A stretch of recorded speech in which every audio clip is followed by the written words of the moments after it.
Hello दोस्तों, आप सबका बहुत बहुत स्वागत है, अभिनंदन है ग्रुप डी परीक्षा 2025 के लिए। साथीगण, आप सभी के लिए जीके जीएस के लिए दोस्तों मॉक टेस्ट नंबर आज दूसरा है।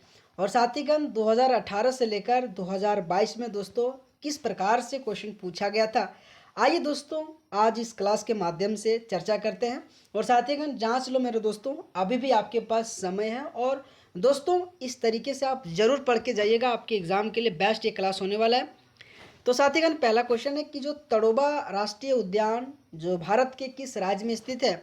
अगर साथीगण मैं बात करूं, आपके एग्जाम में हमेशा इसी तरह से क्वेश्चन पूछा जाता है। अगर मैं बात करूं कि तड़ोबा जो राष्ट्रीय उद्यान है सो किस राज्य में स्थित है, तो साथीगण इस क्वेश्चन का आंसर बेसिकली महाराष्ट्र आ जाएगा। और दोस्तों आपको याद रखना है। अगर साथीगण कुछ एक्स्ट्रा इन्फॉर्मेशन की मैं बात करूं, अगर मैं उत्तर प्रदेश की कुछ इंपॉर्टेंट अगर राष्ट्रीय उद्यान की बात करूं, तो दुधवा राष्ट्रीय उद्यान जो बेसिकली आपको याद रखना है। किशनपुर जो वन्यजीव अभ्यारण्य है, ये भी दोस्तों बेसिकली आपके एग्जाम में पूछा जाता है। रानीपुर वन्यजीव अभ्यारण्य जो बेसिकली तीन अभ्यारण्य राष्ट्रीय उद्यान बेसिकली आपके उत्तर प्रदेश से हमेशा क्वेश्चन पूछा जाता है, आपको ध्यान रखना है।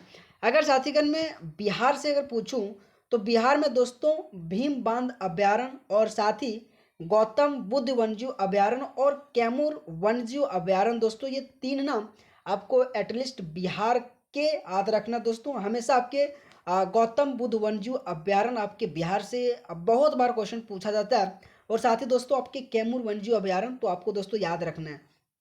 अगर दोस्तों मैं राजस्थान की बात करूं, तो दोस्तों राजस्थान का बहुत ही इंपॉर्टेंट है केवलादेव राष्ट्रीय उद्यान। और साथ ही अगर मैं बात करूं तो रणथंभौर राष्ट्रीय उद्यान, ये दो नाम दोस्तों आपके एग्जाम में दोस्तों हमेशा पूछा जाता था, आपको याद रखना है केवलादेव राष्ट्रीय उद्यान और साथ ही रणथंभौर राष्ट्रीय उद्यान। अगर साथीगण आप सभी को क्वेश्चन के साथ साथ दोस्तों उनका एक्सप्लेनेशन अगर आपको अच्छा लगे दोस्तों, तो आप सभी मेरे साथीगण से रिक्वेस्ट है वीडियो को जरूर लाइक करना दोस्तों। और अगर दोस्तों इसी तरीके से आपको वीडियो चाहिए दोस्तों, तो चैनल को आप जरूर सब्सक्राइब कीजिएगा। अगला क्वेश्चन साथीगण, कि निम्नलिखित में से किस उपकरण का उपयोग रक्तदाब को मापने के लिए किया जाता है। दोस्तों बहुत इंपॉर्टेंट है, चाहे एसएससी हो चाहे रेलवे हो दोस्तों, इस तरीके से क्वेश्चन आपके एग्जाम में हमेशा पूछा जाता है। तो इस फिग्नोमैनोमीटर जो बेसिकली रक्त जो कि दाब मापने के लिए किया जाता है। आइए दोस्तों कुछ और इम्पोर्टेंट आपके ऑप्शन के अनुसार देखते हैं दोस्तों। अगर मैं बात करूं दोस्तों कि एक स्पेक्ट्रो फोटोमीटर जो विभिन्न तरंग दैर्ध्य पर किसी पदार्थ द्वारा अवशेषित प्रकाश की मात्रा को मापने के लिए उपयोग किया जाता है दोस्तों, आपके एग्जाम में ये क्वेश्चन पूछा जा सकता है। तो बेसिकली आपको याद रखना है कि स्पेक्ट्रो फोटो जो मीटर है ना, सो तरंग दैर्ध्य पर किसी भी पदार्थ द्वारा अवशोषित प्रकाश की मात्रा को मापने के लिए उपयोग किया जाता है। अगर मैं अगला अगर पॉइंट बात करूँ दोस्तों, तो यूरिनोमीटर जो बेसिकली मूत्र के विशिष्ट गुरुत्व को मापने के लिए उपयोग किया जाने वाला एक उपकरण है, जो मूत्र में घुले पदार्थ की सांद्रता को मापता है। इस पॉइंट को भी याद रखिएगा। और दोस्तों हीमोग्लोबिन जो मीटर है ना, ये रक्त में हीमोग्लोबिन की मात्रा को मापने के लिए उपयोग किया जाने वाला एक उपकरण है। तो दोस्तों हमेशा दोस्तों आपके एग्जाम में इस तरीके से ग्रुप डी में क्वेश्चन पूछा जाता है, आपको बेसिकली ध्यान रखना है। अगर साथीगण में अगला क्वेश्चन की बात करूं कि कौन सा संस्थान जो साहित्यिक प्रवचन प्रकाशन और प्रचार के लिए देश का प्रमुख संगठन है और अंग्रेजी सहित 24 भारतीय भाषाओं में ऐसा करने वाला एकमात्र संस्थान है। दोस्तों बहुत इंपॉर्टेंट ये क्वेश्चन, और बेसिकली साहित्य अकादमी आ जाएगा। और दोस्तों हमेशा जो कि आपके एग्जाम में साहित्य अकादमी से जो कि उनका मुख्यालय हमेशा पूछा जाता है, जो बेसिकली आपके नई दिल्ली में स्थित है। और दोस्तों अगर मैं बात करूं कि साहित्य अकादमी की स्थापना जो कि कब किया गया था, तो बेसिकली 12 मार्च 1954 को साहित्य अकादमी की स्थापना हुआ था। इस पॉइंट को भी बेसिकली दोस्तों आपको ध्यान रखना, हमेशा दोस्तों इनसे क्वेश्चन पूछा जाता है। अगर दोस्तों मैं अगला क्वेश्चन की बात करूं कि निम्नलिखित में से किस वर्ष में भारत में 14 जो प्रमुख भारतीय अनुसूचित वाणिज्य जो बैंकों का राष्ट्रीयकरण हुआ था, वो बेसिकली कब हुआ था। दोस्तों ये बहुत इंपॉर्टेंट क्वेश्चन है, जो आपके 1969 में दोस्तों 14 बैंकों का राष्ट्रीयकरण हुआ था। दोस्तों इनसे संबंधित ये क्वेश्चन पूछा जाता है कि जब 14 बैंकों का राष्ट्रीयकरण बेसिकली किस प्रधानमंत्री के शासनकाल में और किनके द्वारा कराया गया था। तो दोस्तों बेसिकली इंदिरा गांधी जी के द्वारा कराया गया था। और हमेशा दोस्तों इनसे आपके एग्जाम में क्वेश्चन बेसिकली पूछा जाता है। तो आपको याद रखना दोस्तों, जो कि 1969 में 14 बैंकों का राष्ट्रीयकरण हुआ था। अगर दोस्तों मैं बात करूँ कुछ इंपॉर्टेंट इनसे जो हमेशा आपके एग्जाम में पूछा जाता है। अगला अगर मैं क्वेश्चन की बात करूं कि जल की कठोरता को बेसिकली किसके उपयोग करके दूर किया जाता है। जो दोस्तों बहुत इंपॉर्टेंट ये क्वेश्चन और हमेशा आपके एग्जाम में इस तरीके से क्वेश्चन पूछा जाता है। अगर मैं बात करूं कि जल की कठोरता को बेसिकली धोवन सोडा करके उपयोग किया जाता है। अगर साथीगण मैं बात करूं कुछ इंपॉर्टेंट इनसे संबंधित कि साधारण नमक को सोडियम क्लोराइड के नाम से जाना जाता है। जो आपके एग्जाम में हमेशा दोस्तों साधारण नमक बेसिकली NaCl को कौन किसे नाम से जाना जाता है, तो सोडियम क्लोराइड के नाम से जाना जाता है। अगर दोस्तों मैं बात करूं कि सिरके को एसेटिक अम्ल के नाम से जाना जाता है। जो आपके एग्जाम में हमेशा सिरके से रिलेटेड क्वेश्चन पूछा जाता है, आपको बेसिकली याद रखना है। अगर दोस्तों मैं बात करूं अगला क्वेश्चन कि भगवान जो पद्म संभव है ना, उनके सम्मान में कौन सा बेसिकली त्यौहार मनाया जाता है। दोस्तों ये बहुत इंपॉर्टेंट है और बेसिकली इस क्वेश्चन का आंसर हेमिस महोत्सव आ जाएगा। अगर दोस्तों मैं बात करूं आपके जितने भी स्टेट है दोस्तों, वहाँ के जितने भी फेस्टिवल है दोस्तों, एटलीस्ट आप सभी मेरे साथीगण से रिक्वेस्ट है याद करके जाइएगा। अगर मैं हॉर्नबिल फेस्टिवल की बात करूं तो बेसिकली भारत के नागालैंड राज्य में मनाया जाता है। जो बेसिकली दोस्तों आपको याद रखना है। अगर दोस्तों मैं गणगौर महोत्सव की बात करूं तो बेसिकली ये हमारे उत्तर सॉरी राजस्थान में मनाया जाता है, जो बहुत इंपॉर्टेंट है। और सागा दावा दोस्तों अगर मैं बात करूं तो बेसिकली दोस्तों आपको कमेंट बॉक्स में आंसर करना है कि सागा दावा दोस्तों बेसिकली किस राज्य में मनाया जाता है। लेकिन दोस्तों आइए कुछ इंपॉर्टेंट और मैं जानता हूँ कि हॉर्नबिल जो फेस्टिवल है ना, भारत के नागालैंड राज्य में मनाया जाता है। अगर मैं बात करूं कि हॉर्नबिल जो पक्षी के सम्मान में मनाया जाने वाला एक त्यौहार है और वहीं जो पवित्र मानते हैं उनको है ना, तो आपके एग्जाम में हमेशा इससे क्वेश्चन पूछा जाता है। अगर दोस्तों मैं बात करूं कि यह दुनिया जो कि यह त्यौहार नागालैंड के समृद्ध सांस्कृतिक विरासत का उत्सव है और इसे दुनिया भर के लोग भी इसे शामिल होते हैं। अगर मैं बात करूं दोस्तों सागा दावा जो बेसिकली आपके महोत्सव आपके तिब्बत भारत और नेपाल में मनाया जाने वाला एक त्यौहार है, जो आपको याद रखना है। गणगौर फेस्टिवल आपके राजस्थान में एक मनाया जाने वाला बहुत लोकप्रिय त्यौहार है। और यह गणगौर फेस्टिवल में दोस्तों देवी गौरी के सम्मान में दोस्तों मनाया जाता है और उसमें दोस्तों सौभाग्य और समृद्धि जो लाती है। जो आपके लिए एग्जाम में हमेशा क्वेश्चन पूछा जाता है कि गौरी जो गणगौर जो महोत्सव है ना, उसमें किस देवी का सम्मान में दोस्तों मनाया जाता है। तो देवी गौरी के सम्मान में मनाया जाता है, जो आपको बेसिकली याद रखना है। अगर साथीगण मैं अगला क्वेश्चन की बात करूं कि जाइलम के कौन से तत्व मृत कोशिकाओं से बने होते हैं और पादपों में जल तथा खनिजों की गति के लिए उत्तरदायी होता है। दोस्तों इस क्वेश्चन का आंसर बेसिकली आपके आंसर जो कि वाहिनी ट्रैक की वाहिका जो क्वेश्चन का आंसर आ जाएगा, बेसिकली आपको याद रखना है। अगर साथीगण इस क्लास का अगर आपको PDF चाहिए तो प्लीज़ दोस्तों टेलीग्राम चैनल जोश एग्जाम मैग्नेट में जाके आप जुड़िएगा और वहाँ दोस्तों इस क्लास का PDF जो कि डाल दिया जाता है, वहाँ से आप दे सकते हैं। अगर साथीगण कोई भी क्वेश्चन आपको नहीं आता है तो एटलीस्ट दोस्तों स्क्रीनशॉट मारिए या फिर दोस्तों जब PDF दे दूंगा तो उससे आप रिवीजन एक बार जरूर कर लेना। अगर मैं अगला क्वेश्चन की बात करूं कि प्रोकैरियोटिक राइबोसोम की उपइकाइयों की संरचना बेसिकली क्या होता है। दोस्तों बहुत इंपॉर्टेंट ये क्वेश्चन है, जिसमें से 50S और 30S इस क्वेश्चन का आंसर आता है। और हमेशा दोस्तों इस तरह से आपके रेलवे में दोस्तों क्वेश्चन पूछा जाता है। अगर दोस्तों मैं कुछ इनके बारे में जानूं कि यूकैरियोटिक जो राइबोसोम में 50S और 40S उपइकाइयों उपलब्ध होता है, ये भी आपको याद रखना है। अगर दोस्तों मैं बात करूं कि यूकैरियोटी में 50S उपइकाइयों में 49 प्रोटीन और 2 RNA अणु और 2 जो कि 88S और 5.8S और 5S RNA जो कि होता है। इस पॉइंट को याद रखिएगा। जो कि दोस्तों ये थोड़ा सा आप स्क्रीनशॉट मार के एक बार रिवीजन कर लीजिएगा, है ना। अगर मैं बात करूँ दोस्तों इसमें जो माइटोकॉन्ड्रियल जो राइबोसोम में बेसिकली कितना होता है, ये आपको याद रखना दोस्तों। वहीं दोस्तों यूकैरियोटिक राइबोसोम में 60S और 40S उपइकाइयों उपस्थित होता है। ये बेसिकली पॉइंट आपके एग्जाम में पूछे जाने की अति संभावना है दोस्तों, आपको बेसिकली ध्यान रखना है। अगर मैं अगला क्वेश्चन की बात करूं कि विद्युत चुंबकीय प्रेरणा की परिघटना के दौरान एक कुंडली में प्रेरित ईएमएफ के अनुक्रमानुपाती होता है, तो दोस्तों आपको ऑप्शन दिया गया है कि चुंबकीय फ्लक्स में परिवर्तन की दर, चुंबकीय फ्लक्स और परिपथ के प्रतिरोध।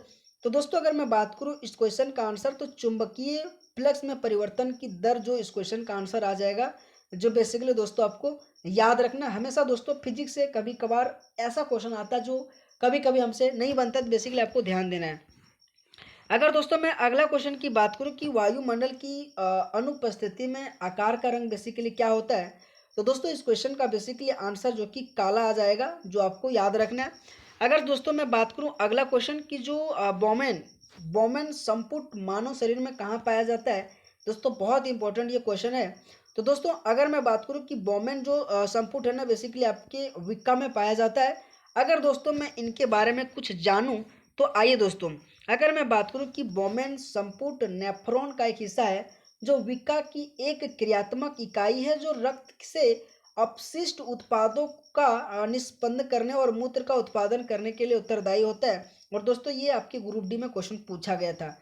बोमेन का स्थान जो मूत्र स्थान की शुरुआत को दर्शाता है, और नेफ्रॉन की समीपस्थ यानी कि सम्मिलित नलिका के निकट और बोमेन संपुट से घिरा होता है, जो बेसिकली आपको ध्यान रखना दोस्तों, हमेशा आपके एग्जाम में बोमेन से क्वेश्चन पूछा जाता है।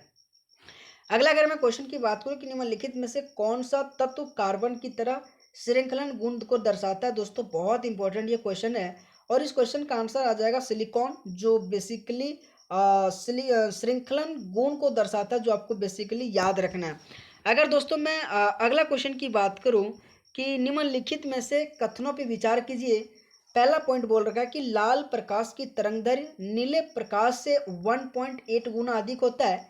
दूसरा पॉइंट बोल रहा है क्या कि जब सूर्य का प्रकाश वायुमंडल से होकर गुजरता है, तो सूक्ष्म कण लाल की तुलना में नीले प्रकाश को अधिक तीव्रता से परिकिरणित करते हैं।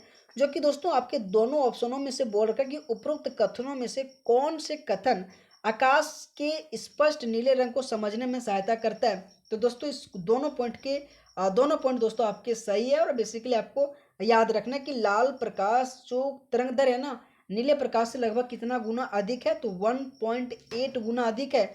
अगर दोस्तों मैं बात करूं कि जब सूर्य का प्रकाश वायुमंडल से होकर गुजरता है, तो सूक्ष्म कण लाल की तुलना में नीले प्रकाश से अधिक तीव्रता परिकिरण करता है। ये दोनों के दोनों दोस्तों पॉइंट आपके सही आ जाएगा, जो ऑप्शन नंबर 1, 1 और 2 आ जाएगा। अगर दोस्तों मैं अगला क्वेश्चन की बात करूं कि निम्नलिखित में से कौन सी जड़ी बूटी केवल भारत में पाई जाती है और रक्तदाब के उपचार के लिए उपयोग किया जाता है, दोस्तों बहुत इंपॉर्टेंट ये क्वेश्चन है। और सर्पगंधा इस क्वेश्चन का आंसर आ जाएगा, जो बेसिकली दोस्तों रक्तदाब और उपचार के लिए बेसिकली सर्पगंधा का प्रयोग किया जाता है, दोस्तों आपको याद रखना है। अगर दोस्तों मैं अगला क्वेश्चन की बात करूं कि जो संविधान का 73वां संशोधन जो 20 लाख से कम आबादी वाले राज्यों को राज्य के स्थानीय शासन में न्यूनतम संरचना रखने में सक्षम बनाता है, तो बेसिकली दोस्तों जब 20 लाख से कम आबादी के लिए होता है ना, तो वहाँ दोस्तों द्विस्तरीय पंचायती राज जो कि लाया जाता है। और हमेशा दोस्तों आपके एग्जाम में 73वां और साथ ही दोस्तों 74वां संविधान संशोधन से क्वेश्चन पूछा जाता है, जो बेसिकली दोस्तों 1992 में 73वां संविधान संशोधन 1992 में पंचायत राज से, और वहीं दोस्तों 74वां संविधान संशोधन 1992 के तहत नगर निगम के बारे में दोस्तों कहा गया है। और इनसे रिलेटेड आपके अनुसूची भी क्वेश्चन पूछा जाता है कि बेसिकली 11वां अनुसूची आपके पंचायती राज से और 12वां अनुसूची बेसिकली नगर निगम से। और दोस्तों इनके हमेशा आपके एग्जाम में जो कि पंचायती राज हो, नगर निगम हो, उनसे रिलेटेड क्वेश्चन आपके एग्जाम में हमेशा पूछा जाता है। अगर मैं बात करूं कि भारत के ग्रामीण क्षेत्रों में स्थायी जो शासन को मजबूत करने के लिए 1992 में संविधान का 73वां संविधान संशोधन पारित किया था, जिसमें से 20 लाख से अधिक आबादी वाले राज्य में स्थानीय शासन की त्रिस्तरीय पंचायती संरचना का प्रावधान करता है, जबकि 20 लाख से कम आबादी वाले राज्यों को 2 स्तरीय संरचना हो सकता है। आपको याद रखना त्रिस्तरीय पंचायत आया था ना, तो त्रिस्तरीय पंचायत इसलिए लाया गया था कि 20 लाख से जितने भी अधिक है ना वाले राज्य हो गया, तो वहाँ दोस्तों त्रिस्तरीय पंचायत लाया गया, और जहाँ 20 लाख से कम है वहाँ 2 स्तरीय पंचायत। और बेसिकली यही आपके ग्रुप डी 2022 में दोस्तों क्वेश्चन पूछा गया था। अगर दोस्तों मैं अगला क्वेश्चन की बात करूं कि 1931 में इलाहाबाद के अल्फ्रेड पार्क में पुलिस से लड़ते समय निम्नलिखित में से किस क्रांतिकारी ने खुद को गोली मार ली थी। दोस्तों बहुत इंपॉर्टेंट ये क्वेश्चन है। और अगर मैं बात करूं इस क्वेश्चन का आंसर आ जाएगा चंद्रशेखर आजाद ने खुद को गोली मार लिया था। दोस्तों आपको याद रखना है, हमेशा दोस्तों चंद्रशेखर आजाद से क्वेश्चन पूछा जाता है। अगर दोस्तों मैं कुछ इंपॉर्टेंट और इनके बारे में जानूं तो चंद्रशेखर आजाद एक क्रांतिकारी स्वतंत्रता सेनानी थे जो हिंदुस्तान सोशलिस्ट रिपब्लिकन एसोसिएशन 1928 में दोस्तों इनकी स्थापना हुआ था। और हमेशा दोस्तों आपके एग्जाम में इनका फुल फॉर्म और दोस्तों इनसे संबंधित जो कि कब इनका स्थापना हुआ था क्वेश्चन पूछा जाता है। आपको याद रखना है कि HSRA यानी कि हिंदुस्तान सोशलिस्ट रिपब्लिकन एसोसिएशन 1928 में बना। और दोस्तों अगर मैं बात करूं कि आज़ाद जो चंद्रशेखर आज़ाद जी है ना, उनका बेसिकली 23 जुलाई 1906 को भौरा मध्य प्रदेश में जो कि जन्म हुआ था। और वहीं दोस्तों अगर मैं बात करूं कि 27 फरवरी 1931 में इलाहाबाद के अल्फ्रेड पार्क में उनकी मृत्यु हो गया था। बेसिकली दोस्तों आपको केवल चंद्रशेखर आज़ाद जी से ये पॉइंट याद रखना है कि 27 फरवरी 1931 को इलाहाबाद के अल्फ्रेड पार्क में उसकी मृत्यु हो गया था। इनसे संबंधित क्वेश्चन पूछा जा सकता है। और दोस्तों एक बहुत बड़ा उनका जो प्रसिद्ध कथन की मैं बात करूं तो दुश्मन की गोलियों को हम सामना करेंगे, आज़ाद ही रहेंगे और आज़ाद ही रहेंगे। ये दोस्तों बेसिकली आपके उनका एक बहुत बड़ा कथन है जो बेसिकली आपको याद रखना। दोस्तों हमेशा इनसे क्वेश्चन पूछा जाता है। अगर दोस्तों मैं बात करूं कुछ खुदीराम बोस जो एक क्रांतिकारी स्वतंत्रता सेनानी था जिन्हें मुजफ्फर षड्यंत्र मामले में शामिल होने के लिए 18 साल की उम्र में फांसी दिया गया था। दोस्तों इस पॉइंट को भी याद रखिएगा। कई बार आपके एग्जाम में पूछा जाता है कि मुजफ्फर षड्यंत्र में किस व्यक्ति को फांसी दे दिया गया था, तो बेसिकली खुदीराम बोस जी को दिया गया था। दोस्तों राम बिहारी बोस एक बहुत बड़े क्रांतिकारी था जो दोस्तों जो गदर है ना, गदर विद्रोह की बेसिकली मुख्य आयोजकों में से एक माना जाता था। और हमेशा दोस्तों रास बिहारी बोस से क्वेश्चन आपके एग्जाम में पूछा जाता है। एक बहुत बड़ा नाम दोस्तों राम प्रसाद बिस्मिल्ला एक ऐसे क्रांतिकारी है जो काकोरी षड्यंत्र मामले में शामिल था। और अगर मैं बात करूं काकोरी षड्यंत्र दोस्तों 1925 में है जो आपके राम प्रसाद बिस्मिल्ला, अशफाक उल्ला खां, ये बड़े बड़े नाम दोस्तों उनसे संबंधित आपके था। और हमेशा इनसे क्वेश्चन आपके एग्जाम में पूछा जाता था, आपको बेसिकली ध्यान रखना है। अगर मैं अगला क्वेश्चन की बात करूं कि निम्नलिखित में से कौन जो कि आगाम जैन धर्म से में अहिंसा का वर्णन करता है। दोस्तों ये बहुत इंपॉर्टेंट है। और अगर मैं बात करूं कि सूत्र कांतांग जो बेसिकली आगाम जो कि जैन धर्म में अहिंसा का वर्णन करता है। और हमेशा दोस्तों जैन धर्म और बौद्ध धर्म से आपके एग्जाम में क्वेश्चन पूछा जाता है।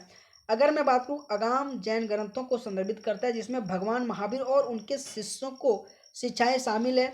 अहिंसा की मैं बात करूं तो जैन धर्म के मूल सिद्धांतों में से एक है और इसे सबसे महत्वपूर्ण गुण माना जाता है। अगर मैं बात करूं सूत्र कांता जो कि सूत्र एक जैन ग्रंथ है जिसमें अहिंसा के सिद्धांत सहित विभिन्न नैतिक और सदाचार शिक्षाएं शामिल है। ये पॉइंट तीनों याद रखना, आगाम, अहिंसा और सूत्र जो कि सूत्र और क्रांतांग बेसिकली ये तीनों आपके जैन धर्म से संबंधित है। आपके एग्जाम में हमेशा दोस्तों इनसे क्वेश्चन पूछा जाता है।